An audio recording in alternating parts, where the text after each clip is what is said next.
በአዲስ አበባ የሚፈጸሙ ወንጀሎችና በደሎች ለማመን ይቸግራሉ። በመዲናዋ ከፋኖ ጋር የተገናኘው ጉዳይ ምንድነው? ዘገባው እጅግ አነጋጋሪ ሆኗል። በሚስጥር እየተደረገ ያለው ነገር ፈጽሞም ያልተጠበቀ ነው። እጅግ አስደንጋጭ መረጃ በድብቅ ወጥቷል። ሙሉ መረጃውን በዝርዝር መረጃችን በስፋት እናስደምጣቸዋለን። 10 ሚሊዮን ኢትዮጵያውያን የረሃብ ስጋት ተጋርጦባቸዋል የሚለው አነጋጋሪ ዘገባ እናም የተሰጠውን ምላሽ በዝርዝር መረጃችን በስፋት የምናስደምጣችሁ ይሆናል።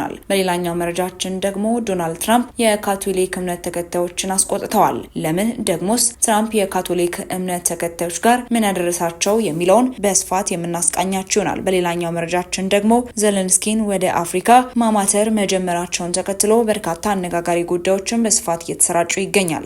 ሰላም ጤና ይስጥልን። በመላው ክፍለ ዓለማት የምትገኙ የዴ ታርጌት ኒውስ ቤተሰቦቻችን በያላችሁበት የዓለም ስፍራ ሁሉ ሰላማችሁ ይብዛልን እያልን እነሆ ለቻናላችን አዲስ ከሆናችሁ ቻናላችንን ሰብስክራይብ በማድረግ ቤተሰብ እንድትሆኑን በተጨማሪም የደወል ምልክቷን በመንካት ዘላቂ ቤተሰብነትን ከኛ ጋር እንድትመሰርቱ እንዲሁም በየዕለቱ የምንለቃቸውን ቪዲዮዎችን ከወደዳችሁ ላይክና ሼር እንድታደርጉልን እየጠየቅን ወደ መረጃዎቹ እናመራለን። መልካም ቆይታ።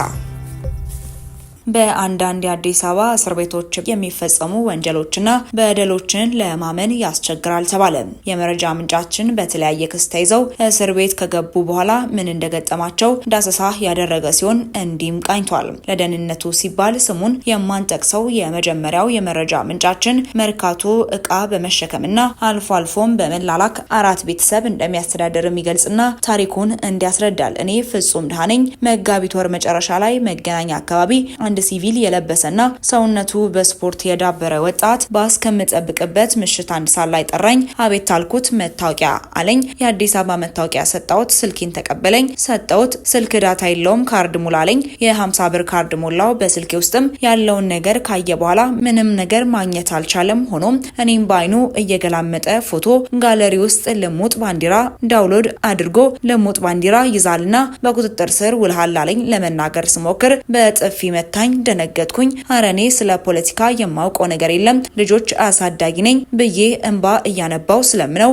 አይ ሾላ ማረሚያ ቤት ትገባለህ ካልሆነ 3000 ብር ክፈለኝ አለኝ። እኔ ምንም የለኝም ስለውም በቀጥታ ሾላ ወስዶ ማረሚያ ያስገባኝ። በጣም ድንጋጤ ፍርሃት ይታይብኛል። ማረሚያ ውስጥም ስገባ በርካታ ወቅታዊ ታፋሾች፣ የማውቃቸው ነጋዴዎች፣ ባለሙያዎች፣ አመራሮች፣ ወዛደሮች፣ ሌቦችና የሌባ ተቀባዮች በእነሱ አጠራር ብቻ የሌለ የለም። ታሳሪዎቹ በአብዛኛው ያማራና ትንሽ የወላይታ ተወላጆች ናቸው። አሁን ፍርሃቴ ለቀቀኝ። ከኔም የባሱ ታሳሪዎች አሉ ብዬ ተጽናናው። ሌላኛው ባለታሪክ ደግሞ የምዕራብ ጎጃም ዳንግላ ወረዳ አዲስ ኪዳን ተወላጅ ነው። አጋጣሚ ሊያገባ ወደ ሀገሩ ሊሄድ የባስ ትኬት ቆርጦ አልጋ ይዞ ካለበት እቃ ገዛዝቶ ሲገባ ቀበቶ የፋኖን ይመስላል ተብሎ እንደተያዘና ከፍተኛ ገንዘብ ተጠይቆ መክፈል እንዳልቻለም ተናግሯል። ስለ ሰርጉ ሲያወራ ሌሎች ታሳሪዎች እያለቀሱ እንደሰሙትም ይናገራል። ሶስተኛው ባለታሪክ ደግሞ የየካ ክፍለ ከተማ ውስጥ የሚሰራ የመንግስት ሰራተኛ ነው። የተያዘው ከቢሮ እንደሆነና የአንዳንድ ሚዲያዎችን ፖስትንም ላይክ አድርጋል ተብሎ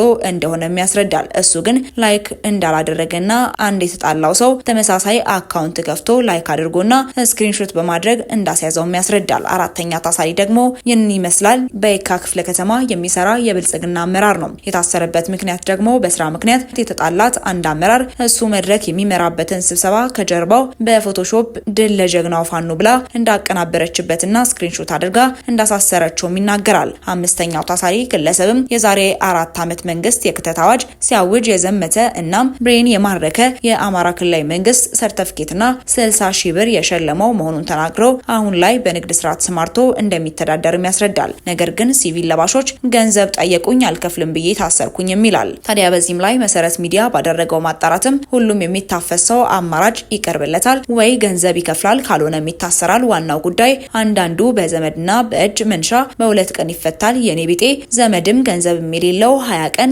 ታስረን እንፈታለን። በቆይታም ማረሚያ ቤት ውስጥ የምንበላው የለም እንጂ ምንም አይነት ጥቃት አልደረሰብንም የሚለው የመጀመሪያው ባለታሪካችን እንደውም አንዳንድ ፖሊሶች እስከ መቼ ይሆን እያሉ ይበሳጫሉ ይላል። ማክሰኞ ዕለት በካቴና ታስረን በሽፍን መኪና ውስጥ ወደ ሌላ ቦታ ይወስዱናል። ለምን ስንል አቃቤ ሕጎች ይመጣሉ፣ እነሱ እንዳያዩ ይባላል። ፍርደኛ ታሳሪዎች ይህን ሚስጥር ይነግሩናል፣ ግን መፈታት የሚባል የለም በማለትም የደረሰበትንም ያስረዳል።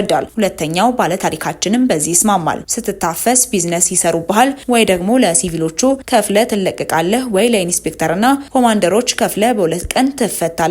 ሌላውና ታላቁ ቢዝነስ ስትያዝ የተቀበሉትን ስልክ ካልከፈልክ በታሪክ አይመለስም። ብቻ ምን ልበልህ፣ አንዱ ተበድሮ አንዱ ከዘመድ አስልኮ ሌላው ጥሩ ግሮ የገዛውን ስልክ አይመለስም በማለትም ሁኔታውን አስረድተዋል። አንዳንድ የመንግስት ሰራተኞችም ከደሞዛቸው የተቆረጠ በቴሌ ብድር የገዙት ስልክም እንደማይመለስላቸው ጭምር የጠቆሙት እነዚህ የቀድሞ ታሳሪዎችም እውነት መንግስት መረጃ ያውቃሉ የሚል ጥያቄ አቅርበዋል። አንደኛው ባለታሪክም በድጋሚም ይናገራል። እውነት ለመናገር ፍትህ ተስታለች እንጂ አለች። ፍትህ ፍርድ ቤት ከቀረብክ ይለቁሃል፣ መርማሪዎች ይናደዳሉ፣ ግን ምን ያደርጋል፣ ማን ወደ ፍትህ አደባባይ ያደርሳል። እኔም ስልኬ ቀምቶ ገንዘብ የጠየቀኝ የመርማሪ ኃላፊ ኢንስፔክተርና ኮማንደር አለ። ነገር ግን እኔ 8 ቀን ተመላለስኩ። አሁን እንደሌሎቹ ተስፋ ቆረጥኩኝ። እቁብ ጥዬ የገዛውትን ስልክ አይኔ እያየ አስረከብኩኝ። ለሀገሬ አንድ ነገር እንዳበረከትኩ እቆጥራለሁ። ስልኬ ይቅርብኝ። የኔ ጥያቄ ሲቪሎች በዚህ ልክ ገንዘብ እያሉ ከጠየቁ እስከሚጣራ የተያዘ ንብረት ካልተመለሰ መንግስትና ህዝብ እየተራራቁ አይደለም ወይ? እውነት ሌላኛው የመንግስት አካል ይህን መሬት ላይ ያለን ግፍ ያውቃል ወይ? ብሎም አስተያየቱን አጠቃሏል። ወደ ቀጣይ መረጃችን ስናመራ 10 ሚሊዮን ኢትዮጵያውያን የራብ ስጋት ተጋርጦባቸዋል የሚለው ቁጥር የፈጠራ ወሬ ነው ሲሉ ዶክተር ሽፈራው ተክለማርያም ተናገሩ። የአደጋ ስራ አመራር ኮሚሽን ኮሚሽነር የሆኑት ዶክተር ከእንግሊዝኛው ሪፖርተር መጽሔት ጋር ባደረጉት ሰፋ ያለ ቃለ ምልልስ ከቀረቡላቸው በርካታ ጥያቄዎች መካከል በኢትዮጵያ ውስጥ የሰብአዊ እርዳታ ድጋፍ የሚያስፈልገው ሰው ቁጥር ምን ያህል ነው የሚለው ይገኝበታል። ሲመልሱም በቅርቡ ቤት ለቤት ባደረጉት የኢኮኖሚ ግምገማ ጥናት ቁጥር 2.6 ሚሊዮን መሆኑን መረዳታቸውን ገልጸዋል። ከዚህም በተጨማሪ ወደ 1 ሚሊዮን ያህል ተፈናቃዮችን መኖራቸውን አስረድተዋል። ከዚህም በመነሳት ኮሚሽናቸው ባወጣው መረጃ በአሁኑ ወቅትም እርዳታ ጠባቂ የሆነው ሰውም 3.6 ሚሊዮን መሆኑን አስታውቀዋል። መጽሔቱም ይህንን ተከትሎ እርስዎ የጠቀሱልኝ የቁጥር በዓለም አቀፍ ተቋማት ከሚነገረው እጅግ የራቀ ነው። አንዳንድ ድርጅቶች ቁጥሩን እስከ 20 ሚሊዮን ያደርሱታል። የዓለም የምግብ ፕሮግራም በቅርቡ ባወጣው መረጃ ደግሞ ከ10.2 ሚሊዮን በላይ ሰዎች የረሃብ ስጋት ውስጥ መሆናቸውን ጠቅሷል። ታዲያ እርስዎ እነዚህን ቁጥሮች እንዴት ያስታርቁታል የሚል ጥያቄ አንስቶላቸውም ነበር። ኮሚሽነሩ ሲመልሱም የፈጠራ ወሬ ነው የሚለውን መጠቀም ባልፈልግም እንደዛ ነው። ማንኛውም ቁጥር ይፋ ሲሆን በሳይንሳዊ መረጃ መደገፍ አለበት። ምናልባትም እነዚህ ድርጅቶች ቁጥሩን ከፍ የሚያደርጉት እርዳታ ለማስተባበር ካላቸው ፍላጎት ሊሆን ይችላልም ብለዋል። ጨምረውም የእርዳታ ድርጅቶች በሚያወጡት መረጃ የሚጠቀሙት የራሳቸውን ምንጮች መሆኑን ጠቅሰው ይህንን እንደሚቃወሙም አስረድተዋል። ወደ ቀጣይ መረጃችን ስናመራ ትራምፕ የካቶሊክ እምነት ተከታዮችን እጅግ አስቆጥተዋል። የአሜሪካው ፕሬዝዳንት ዶናልድ ትራምፕ በሰው ሰራሽ አስተውሎት የተሰራና የካቶሊክ ጳጳስ አድርጎ የሚያሳያቸው ምስል በማህበራዊ ሚዲያ ማጋራታቸው ከካቶሊክ እምነት ተከታዮች ዘንድ ከባድ ቁጣና ነቀፌታን አስከትሎባቸዋል። አርብ ማታ በትራምፕ ማህበራዊ ሚዲያ ላይ የተጋራው ይህ ምስል ጳጳሳት የሚለብሱትን ነጭ ልብሰ ተክህኖና ቆብን አድርገው የሚያሳየው በኤአይ የተሰራው ምስል ልጥፍ የተጋራው ዶናልድ ትራምፕ ለጋዜጠኞች ጳጳስ መሆን እፈልጋለሁ ብለው ከቀለዱም በኋላ ነው። ምስሉ መጋራቱን ተከትሎ የኒውዮርክ ጳጳስ የሚወክለው የኒውዮርክ ግዛትም የካቶሊክ ጉባኤ ቅሬታውን ለኤክስ ማስገባቱን አስታውቋል። ክቡር ፕሬዝዳንት፣ በዚህ ምስል ላይ ምንም አይነት ጥበብ ወይም የሚያስቅ ነገር የለም ሲልም ቡድኑ ጽፏል። ተወዳጁን አባታችንን ሊቀ ጳጳስ ፍራንሲስን ገና መቀበራቸው ነው። እንዲሁም የካቶሊክ የእምነት አባቶች ቀጣዩን ሊቀ ጳጳስ ለመምረጥ በቅዱስ ጴጥሮስ ቤተክርስቲያን የጽሞና ጊዜ ሊጀምሩ ነው፣ አያላግጡብንም ብሏል ቡድኑ በመግለጫው። የጣሊያን የቀድሞ ጠቅላይ ሚኒስትር ማቴዎ ሬንዚ ዶናልድ ትራምፕ ምስሉን በማጋራታቸው ኮንነዋቸዋል። ሬንዚ ይህ ምዕመኑን የሚያስቆጣ፣ ተቋሙን የሚያሰድብ እንዲሁም የቀኝ ዘመም ዓለም መሪዎችን በማጋለጥ በማላገጥ ደስታን እንደሚያገኙ የሚያሳይ ምስል ነው ሲሉም በኤክስ ገጻቸው ላይ ጽፈዋል። ወደ ቀጣይ መረጃችን ስናመራ የዩክሬኑ ፕሬዝዳንት ቮሎዲሚር ዜሌንስኪን አይኖቹ ወደ አፍሪካ ማማተር ጀምረዋል። ፕሬዝዳንቱ ባለፈው ሳምንት ሐሙስ ሚያዝያ 16 ቀን 2017 ዓ.ም ደቡብ አፍሪካን በመጎብኘት አዲስ ምዕራፍ አስጀምረዋል። ከዚህ ቀደም ሻካራ የነበረውን የሁለቱን ሀገራት ግንኙነትን አድሰውታል። ሆኖም የዩክሬኑ ፕሬዝዳንት ደቡብ አፍሪካ በአካል ተገኝተው ከፕሬዝዳንት ሲሪል ራማፎሳ ጋርም በሚወያዩበት ወቅትም ሩሲያ የዩክሬንን ዋና ከተማ ኪየቭን በቦምብ ደብድባ የፕሬዝዳንቱን ጉብኝት እንዲቋረጥም አስገድዳለች። ፕሬዝዳንት ቮሎዲሚር ዜሌንስኪን ከደቡብ አፍሪካ አቻዎቻቸው ጋርም ከተወያዩ በኋላ ጉብኝታቸውን አቋርጠው ወዲያውኑ ወደ ሀገራቸው ለመመለስም ተገደዋል። በደቡብ አፍሪካ የጆሃንስበርግ ዩኒቨርሲቲ የዲሞክራሲና አመራር ማዕከል ተመራማሪ የሆኑት ዶክተር ኦስካርም ደቡብ አፍሪካ ሩሲያ አባል የሆነችበት ህብረት ብሪክስ ቡድን ውስጥ አባል መሆኗን ፕሬዝዳንት ቮሎዲሚር ዜሌንስኪን ከግንዛቤ እንደሚያስገቡትም ገልጸዋል። ደቡብ አፍሪካ ላለፉት ዓመታት የብሪክስኪን አባል ሆና መቆየቷን ዜሌንስኪን ከግንዛቤ የሚያስገቡ ይመስለኛል። ደቡብ አፍሪካ በእንግሊዝኛ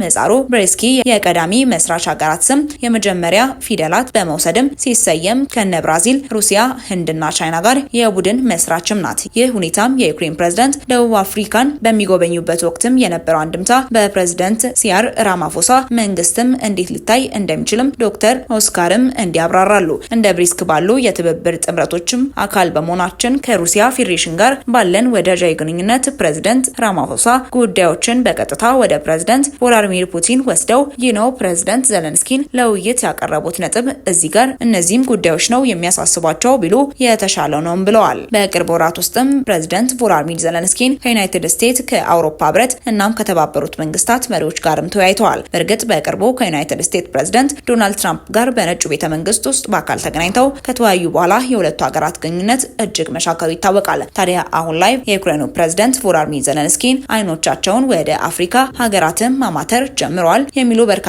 ዘገባዎችም በስፋት እየተሰራጩ ይገኛሉ።